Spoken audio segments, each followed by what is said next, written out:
عليكم ورحمة الله تعالى وبركاته. تحية طيبة للجميع، أتمنى أن تكونوا في أحسن الظروف. إذا دائما معكم مع موضوع جديد يتعلق بدراسة دالة، فهو موضوع نموذجي تحضيري للامتحان الوطني. إذا الموضوع هو كما ترون هو اللغة الفرنسية، وسنحاول أن نتعامل معه باللغتين حتى يستفيد الجميع. إذا vous avez une fonction définie sur l'intervalle 0 plus l'infini par u de x est égal à x plus 1 moins plus ln de x. Vous allez montrer que u est strictement croissante sur l'intervalle 0 plus l'infini. Montrer que l'équation u de x est égal à 0 admet une solution unique alpha dans l'intervalle 0 plus l'infini. Vérifier que alpha est compris entre l'exponentielle de moins 2 et l'exponentielle de moins 1. Étudier soigneusement le signe de u de x. Vérifier que la fonction x est égale à, qui correspond à la fonction x ln de x moins x est une primitive de la fonction ln de x. Calculer l'aire de la partie délimitée par la courbe et l'axe des abscisses et la droite d'équation x égale à 1, x égale à e. Alors, on va considérer pour la partie b une autre fonction f de x égale à x ln de x sur x plus 1 pour x supérieur à 0 et f de x égale à e de x moins 4 x racine carrée de 1 moins exponentielle de x pour x inférieur ou égal à 0. Alors, on va montrer que la fonction est continue, étudier la dérivabilité à droite de 0 avec l'interprétation, montrer que la limite de f de x sur x, vous allez la déterminer pour étudier la dérivabilité à gauche de 0, chercher les limites en plus l'infini de f de x et de f de x sur x, limite de f de x en moins l'infini égale à moins 4, vous allez déterminer la dérivée pour les deux intervalles, et ainsi que la fonction réciproque, montrer que 1 moins x carré et moins 2x ln de x ont le même signe, étudier la concavité, montrer que f de alpha est égal à moins alpha, construire soigneusement la courbe, et soit j'ai la restriction de f sur l'intervalle alpha plus l'infini, montrer que j'ai admis une fonction réciproque, g moins 1, définir sur un intervalle qu'on va déterminer. Vous allez bien sûr tracer le tableau de variation ainsi que la courbe de la fonction réciproque et en fin de compte vous allez déterminer, vous allez montrer que g moins 1 est dérivable sur en 0 plus et vous allez calculer g moins 1 prime de 0. Donc voilà les questions. فهو موضوع شامل ومتكامل. حاولوا ما أمكن توقفوا الفيديو تعودوا تقرأوه بطريقة أخرى حتى تستفيدوا من مختلف الأسئلة. إذا سأمر الآن إلى الجواب. إذا بالنسبة للسؤال الأول هو بين أن U فهي تزايدية قطعا على المجال 0 بلس لانفيني. إذا هذا يتطلب منا تحديد المشتقة U بريم، ولكن لا بد من الإشارة على أن U دي X فهي دالة قابلة للاشتقاق كونها مركبة من دوال قابلة للاشتقاق أسافوار X بلس 1 اللي هي قابلة للاشتقاق على R وبالأحرى على 0 بلس لانفيني، ثم ln دو X فهي قابلة للاشتقاق على 0 بلس لانفيني. إذا هذا الشيء ما قلته شفهيا لا بد من كتابته في ورقة التحرير. إذا حتى نستغل الوقت، إذا فنمر الآن إلى لا ريشيرش دو U بريم دو X هي لا ديريفي دو X بلس 1 اللي هي 1 بلس 1 sur X دون أن ننسى أن X appartient à 0 plus. Donc cette terme يعني أن الدالة U فهي la fonction f فهي دالة تزايدية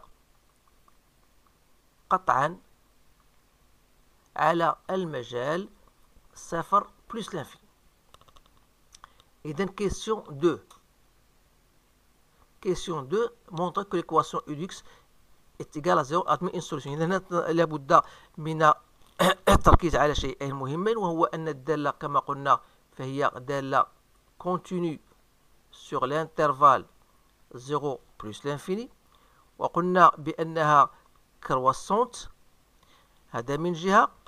إذن وجدنا il faut chercher, si vous cherchez l'image de 0 plus l'infini, donc هو la limite de u de x en 0 plus ou limite de u de x en plus l'infini.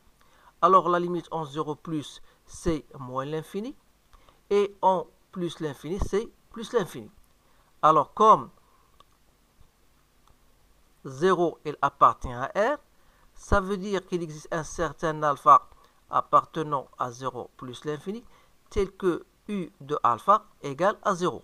Et pour vérifier que alpha est compris entre E-2 et E-1, Il suffit tout simplement de dire que, puisque la fonction elle est continue sur l'intervalle 0 plus l'infini, elle est continue bien sûr, en particulier sur l'intervalle e-2 et e-1 qui fait partie de cet intervalle. Il nous reste tout simplement de s'assurer que u de l'exponentielle de moins 2 fois l'u de l'exponentielle de moins 1 était bien négatif. Donc, je vous donne le soin de vérifier avec votre calculatrice. Donc, on va dire tout simplement qu'il existe un certain alpha compris entre l'exponentielle de moins 2 et l'exponentielle de moins 1, tel que u de alpha égale à 0. Et on aura donc répondu à cette question. Alors, on va passer maintenant à l'étude du signe. Puis, quatrième question, c'était montrer que c'était primitif et calcul de l'air.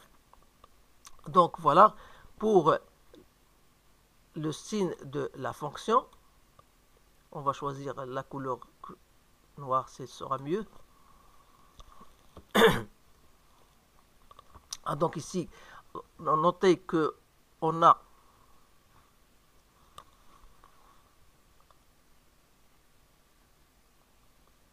u de alpha égale à 0. Donc si je cherche u de l'image de u alpha, bien u de 0 alpha, puisque la fonction est croissante, la limite de u de x en 0 plus, c'était moins l'infini. Et la limite de u de alpha donc, est égale à 0.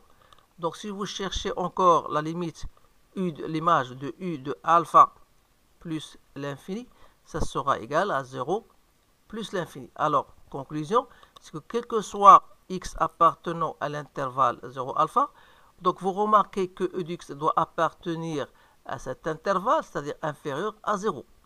Et quel que soit x appartenant à alpha plus l'infini, donc on a du x, elle est strictement supérieure à 0.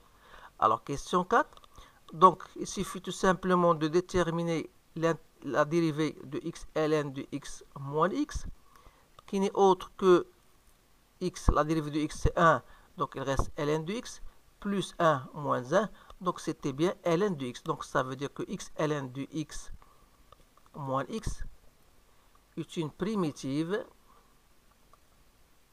de la fonction ln de x. Et par conséquent, lorsque je voudrais chercher l'aire entre 1 et e de la fonction x plus 1 plus ln de x dx, que sera notre la dérivée de x, c'est x au carré sur 2, plus la dérivée de 1, c'est x, entre 1 et e, il me reste la dérivée de ln de x, c'est-à-dire on va utiliser la primitive qu'on a déterminée entre 1 et e.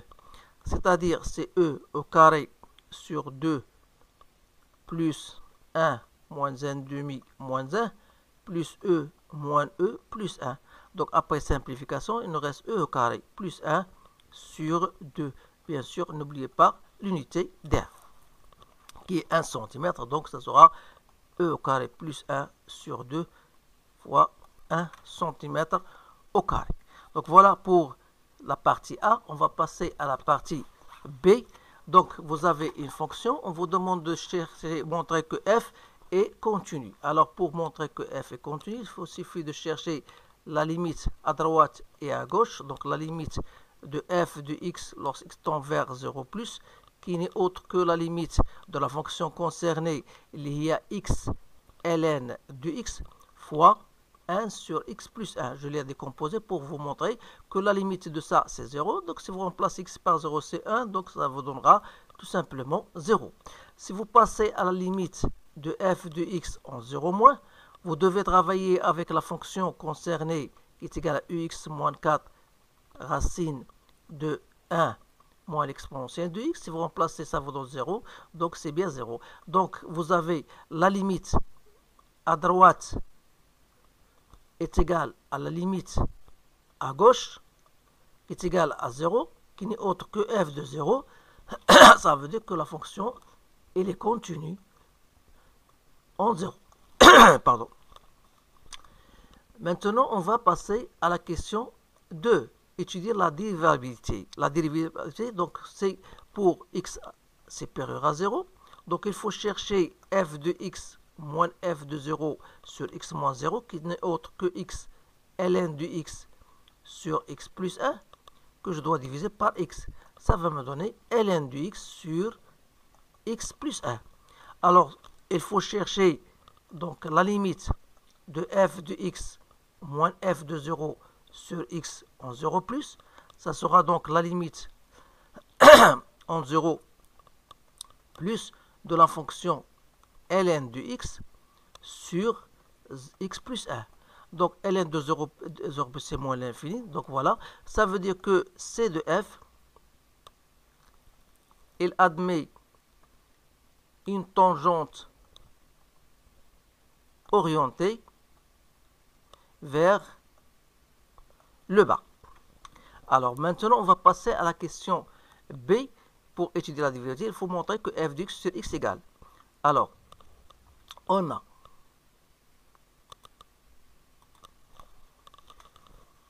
f de x sur x égale à quoi?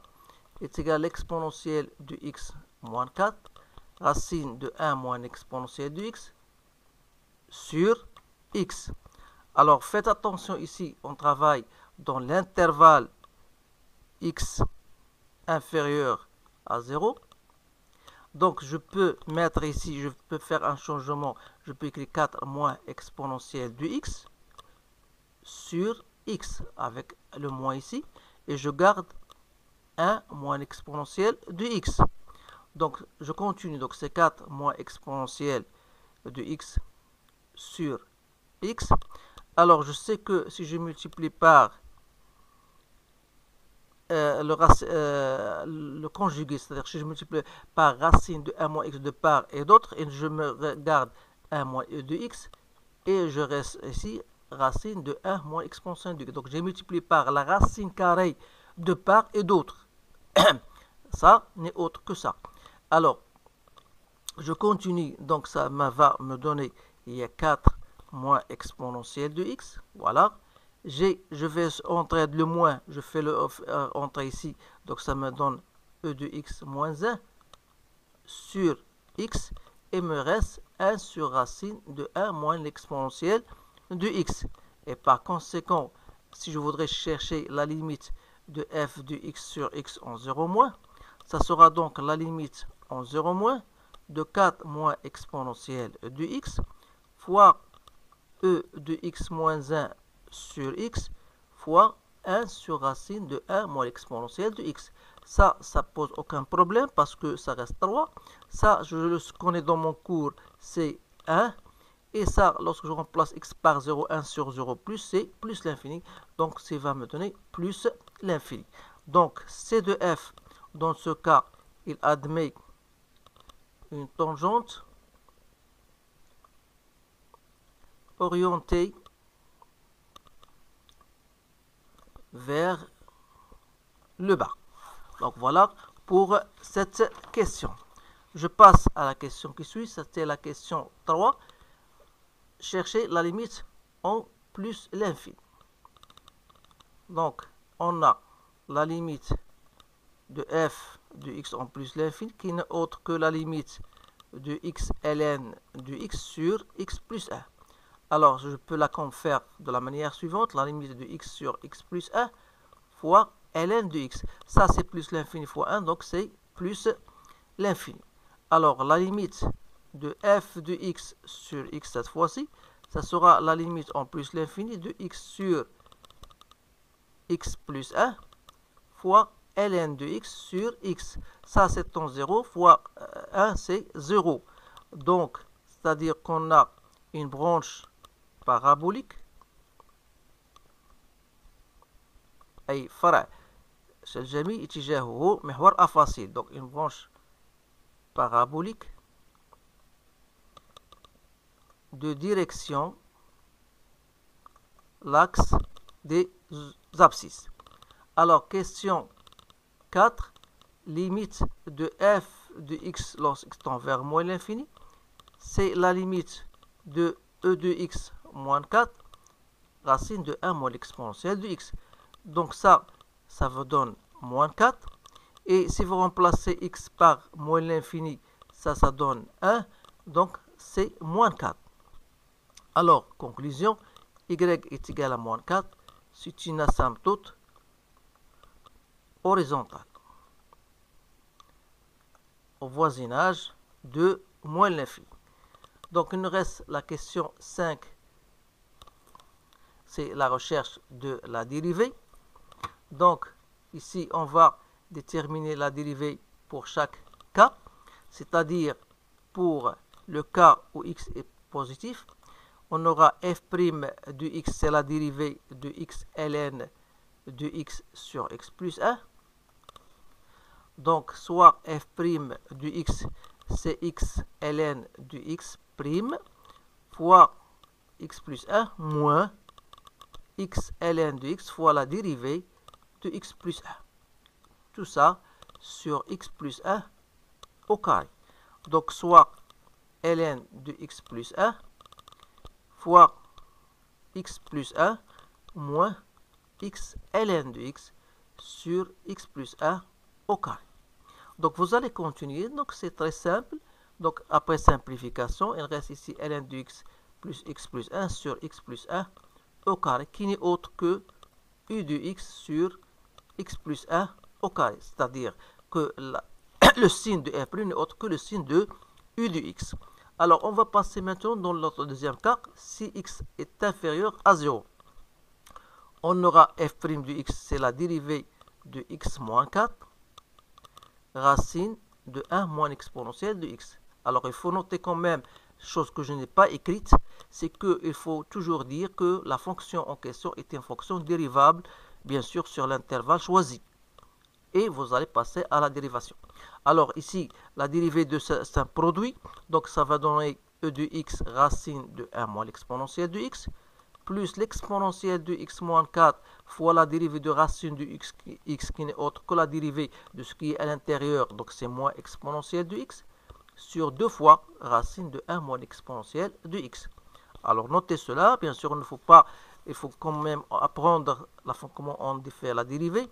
Donc ça sera 2 l'exponentielle de x, je vais mettre au même dénominateur, donc 1 moins exponentielle de x, il me reste ici moins exponentielle de 2x plus 4 exponentielle de x sur 2 racine de 1 moins exponentielle de x. Donc je continue, c'est 2 exponentielle de x moins 2 exponentielle de 2x moins exponentielle de 2x plus 4 exponentielle de x sur 2 racine de 1 moins exponentielle de x. Donc soit 6 e de x moins 3 e de 2x sur 2 racine de 1 moins exponentielle de x. Finalement, je peux mettre 3 en facteur. J'aurai 2 moins exponentielle de x fois l'exponentielle de x sur 2 racine de 1 moins exponentielle de x. Voilà. Alors, question B, on va donc déterminer on va étudier le sens de variation. Donc, c'est-à-dire, vous remarquez que pour x strictement supérieur à 0, on a trouvé f' de x, c'est u de x sur x plus 1 au carré. Autrement dit, le signe de f', c'est le signe de u de x. Donc, c'est-à-dire que f' de x sera positif si u de x est positif. Or, d'après la question gros 1, ça veut dire qu'il faut que x appartient à alpha plus l'infini. Donc, vous allez revenir à votre grand 1 pour s'assurer. Donc, ça veut dire quoi? Ça veut dire que f, dans ce cas, sera croissante sur l'intervalle alpha plus l'infini. Alors, si je cherche quand est-ce que f' de x est négatif, dans le cas où x appartenant à 0 alpha. Dans ce cas, la fonction elle est décroissante sur l'intervalle 0 alpha. Alors, pour l'autre cas, si x est inférieur à 0, on a trouvé f' de x égale à 2 moins exponentielle de x, 3 exponentielle de x sur 2 racines de 1 moins l'exponentielle de x. N'oubliez pas que x inférieur à 0, ça veut dire que e de x est inférieur à 1, c'est-à-dire que e de x moins 1 est inférieur à 0. Donc si je fais e de x moins 1 de chaque côté, j'aurai e de x moins 2 est inférieur à moins 1. Or, comme moins 1 est inférieur strictement à 0, ça veut dire donc que 2 moins l'exponentielle de x est positif. Et par conséquent, c'est-à-dire que f' de x il est totalement positif. Donc f sera donc, strictement croissante sur l'intervalle moins l'infini 0. Et notre tableau, bien sûr, sera comme suit. Donc, f' de x, f de x, donc moins l'infini plus l'infini. On a 0, la fonction n'était pas dérivable au point 0. Et en 0 plus l'infini, la dérivée elle s'annule au point alpha. Donc ici, on a trouvé plus, moins, plus. Donc voilà votre tableau de variation. Ici, g plus alpha. F de 0, c'est 0. Ici, on a trouvé moins 4. Donc ici, il suffit de trouver f de alpha. Donc voilà le tableau de variation. Maintenant, on va passer à la question 6. C'est-à-dire, on va déterminer la dérivée seconde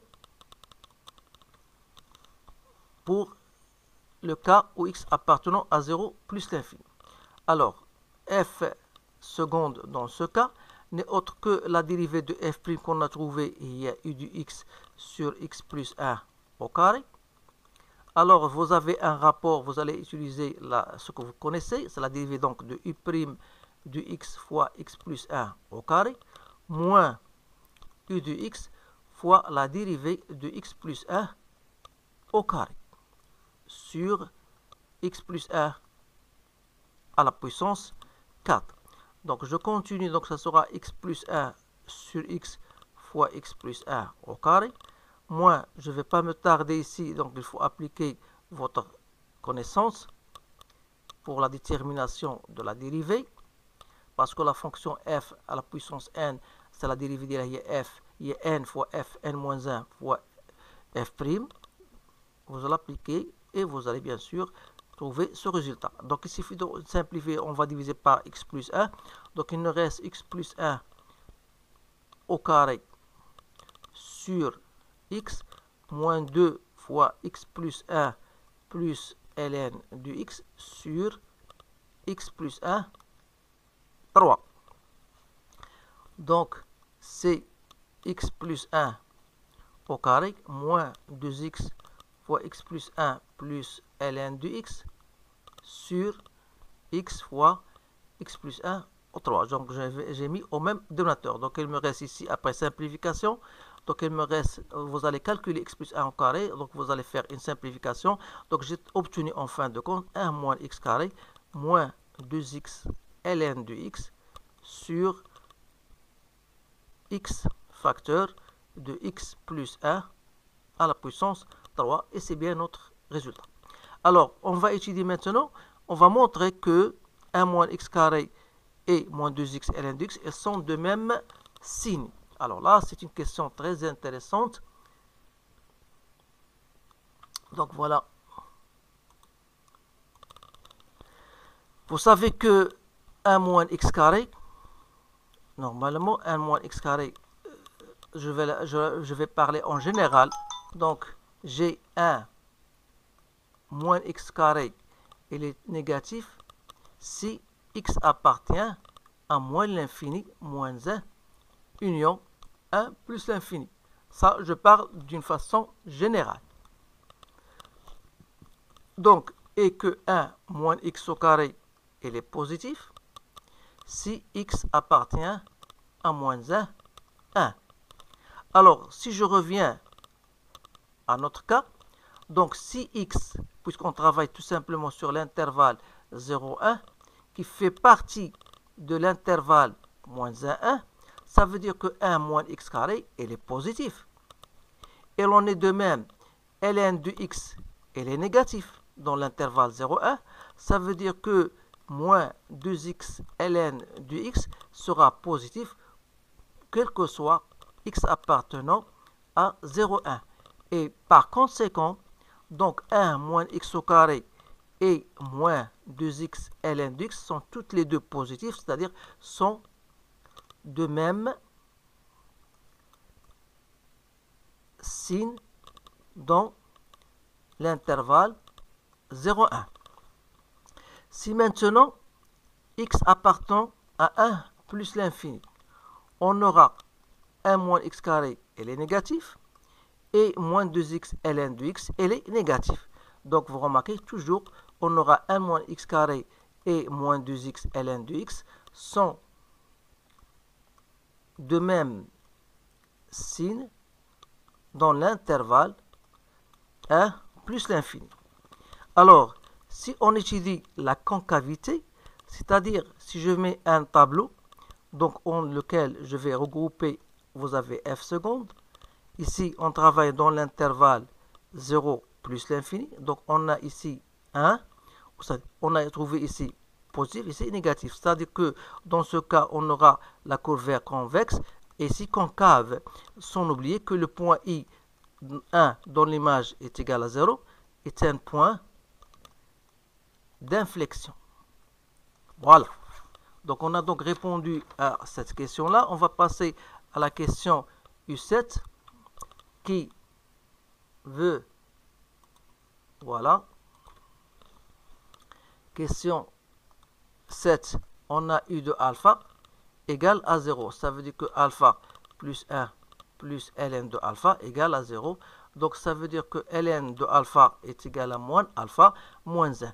Donc, si je pars à f de alpha, qui est égal à alpha ln de alpha sur alpha plus 1, il suffit de remplacer ln de alpha par sa valeur, qui est moins alpha sur alpha plus 1, fois ln de alpha, c'est-à-dire fois alpha, on aura ici alpha plus 1. Donc, j'ai remplacé ln de alpha par ce terme-là. Donc, après simplification, donc il reste moins alpha. Alors, on a alpha est compris entre 1 sur e au carré et 1 sur e, ce qui implique que moins alpha sera donc compris entre moins 1 sur e et moins 1 sur e au carré. C'est-à-dire, moins alpha, c'est quoi? C'est f de alpha. Donc ici, voilà l'encadrement de f de alpha. Alors, pour le traçage de la fonction, je l'ai déjà préparé. Donc voilà, il suffit de mettre votre tableau de variation devant vous. Vous avez y est égal à moins 4, c'est une asymptote horizontale. Vous avez la fonction n'était pas dérivable en 0. Et vous avez en alpha, il y a une tangente horizontale. Sans oublier que f de 1 égale à 0, c'est un point d'inflexion. Et vous avez une branche parabolique de direction O de x. Donc voilà, grosso modo, l'allure de votre courbe. Donc il nous reste maintenant, je pense, une autre partie à faire, c'est la partie C. Donc la partie C, vous avez une fonction qui a restriction sur alpha plus 1, l'infini, montrer que admet une fonction réciproque. Donc là, vous avez une fonction g qui est continue sur l'intervalle, bien sûr, qu'on vous demande sur alpha plus l'infini. Et est-ce qu'il est croissante ou bien décroissante? Donc, il est bien une fonction croissante. Alors, il existe donc g admet une fonction réciproque g-1 définie sur l'intervalle j qui sera g de alpha plus l'infini qui d'après la courbe, ce sera f de alpha, donc c'est moins alpha, plus l'infini. Alors, pour la construction de la courbe, on va la laisser jusqu'à la fin, parce que je ne l'ai pas préparée. Donc, ici, vous allez montrer que g-1 est dérivable en 0. Alors, 0 n'est autre que g de 1. Ça veut dire que g-1 de 0 est égal à 1. Alors, pour montrer que g-1 est dérivable en 0, il suffit de montrer que g est dérivable en 1. Alors pour ce faire, il suffit de chercher g de x moins g de 1 sur x moins 1, c'est-à-dire x ln de x sur x plus 1 sur x moins 1, soit x ln de x sur x plus 1 fois 1 sur x moins 1. Autrement dit, je pourrais la faire de la manière suivante. Donc, c'est-à-dire c'est x sur x plus 1 fois ln de x sur x moins 1. Alors pour cela, aucun problème.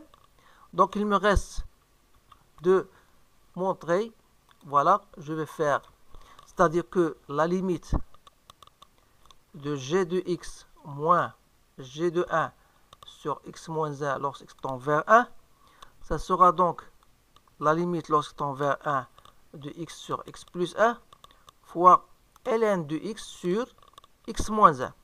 Alors la limite de ça, c'est 1 plus 1, c'est 2, donc c'est 1 demi. Et la limite de ça, vous le connaissez dans votre cours, c'est limite standard est égale à 1, donc c'est 1 demi. Et comme 1 demi appartient à R, donc ça veut dire que G, il est bien dérivable en 1, et par conséquent, G moins 1 est dérivable en 0. Donc, il nous reste de déterminer G moins 1 prime de G prime moins 1 de 0, c'est bien ça. G prime moins 1 de 0, pardon. Donc G prime moins 1 de 0, c'est 1 sur G prime G moins 1 de 0, c'est-à-dire 1 sur G prime de 1. Comme G prime de 1, 1 demi, donc 1 sur 1 demi, c'est 2. Donc voilà, on a donc déterminé le sujet. Il nous reste le traçage, donc je vais vous montrer comment on fait pour tracer. Donc ici, on raisonne sur alpha plus l'infini. Voilà, je vous donne l'idée parce que c'est très difficile de tracer la courbe maintenant sur ma table graphique. Je vais vous montrer comment faire. Alors ici, vous allez chercher, déterminer, vous tracez la droite y égale à x. Voilà. C'est très difficile de tracer une courbe sur une table graphique. Donc je vais vous montrer tout simplement comment il faut faire. Et à partir de ce point, puisqu'on raisonne sur alpha plus l'infini, n'oubliez pas ça. Donc vous allez prendre quelques points ici et vous allez déterminer leur image, bien leur symétrie par rapport à l'axe des y. Ici vous avez f de alpha, ici vous avez une tangente horizontale, vous aurez ici une tangente verticale. Donc voilà, grosso modo, donc il aura bien sûr cette allure là. Ici, voilà. Ici, donc, ça sera donc vers, ici on aura vers l'axe des y. Donc voilà la fonction, grosso modo, je vous donne tout simplement l'allure de votre fonction réciproque. Donc essayez de la faire soigneusement et je m'excuse parce que j'ai oublié de tracer la courbe de la fonction réciproque. Donc voilà la courbe de la fonction réciproque. Essayez de la refaire et de la partager avec vos collègues. Je vous remercie de votre attention. Je vous souhaite une bonne chance et je vous dis à bientôt.